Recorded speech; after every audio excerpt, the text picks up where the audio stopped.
అందులో జయంతుడు కానీ మన్మధుడు కానీ రాముడు కానీ ఇట్లాంటి వారు చాలా అద్భుతమైనటువంటి శరీర సౌష్ఠవంతో వారు విలసిల్లుతున్నారు. అలాంటి దివ్య మంగళ యొక్క శూర్పనఖ.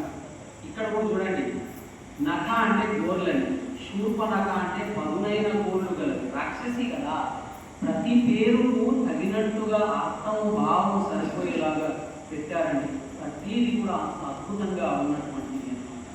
అలాంటి శూర్పనఖ చూసి ఎంత అందంగా ఉన్నాడు అని ఈ రోజులలో చాలామంది పాడుకుంటారు, గ్రీకుడే నా రాకుమారుడే అని మన సినిమాలో. కానీ అలా కాదు, భగవంతుడి కంటే అందమైనటువంటి దివ్య స్వరూపులు ఎవరున్నారు చెప్పండి?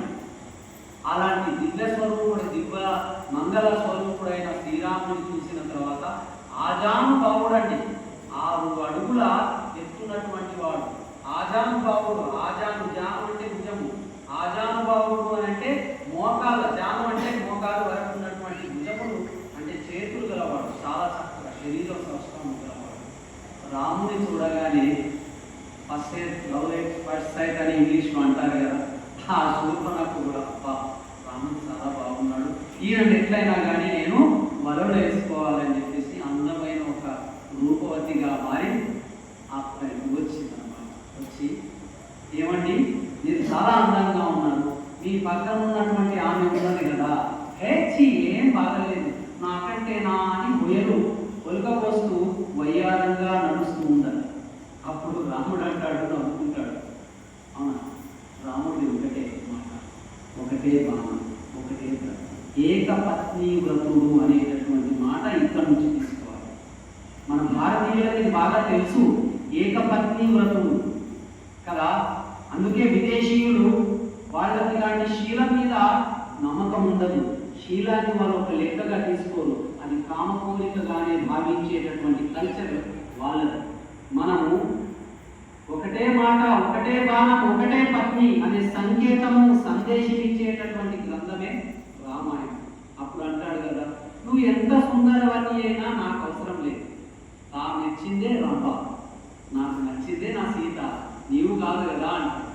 కాబట్టి ఆయన స్త్రీలోనుడుగా లేడు కదా, అప్పుడు నాకు అవసరం లేదు. ఆమె ముందరా నేనే చాలా గొప్పదాన్నట్టు, నువ్వు ఎంతైనా గొప్పదాన్ని కావచ్చు, నా పక్కన కూర్చుంటే నాకేమే సర్వస్వం అంటాడు. కావాలంటే నా తమ్ముడు పక్కన ఉన్నాడు, అతని దగ్గరికి వెళ్ళు అని అంటాడు.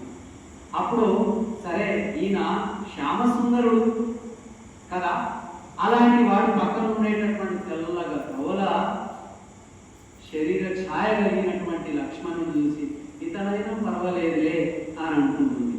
అప్పుడు లక్ష్మణుడు ఏమంటాడు కదా, అమ్మ నేను కూడా పెళ్లి చేసుకున్నటువంటి వాడిని అని అంటాడు, కాబట్టి నాకు నువ్వు అవసరం లేదు అంటాడు. అప్పుడు ఆమె రాక్షసి కదా, అందుకే రజోగుణాలు బాగా ఉంటాయి. ఆ రజోగుణ సంపన్నమైనటువంటి ఆ మహిళ ఆయన మీద పడుతుంటే ఆయన కోపం వచ్చి ముక్కు చెవులు కోసాడు, పంపించాడు, ఆమెను వికారంగా మార్చాడు.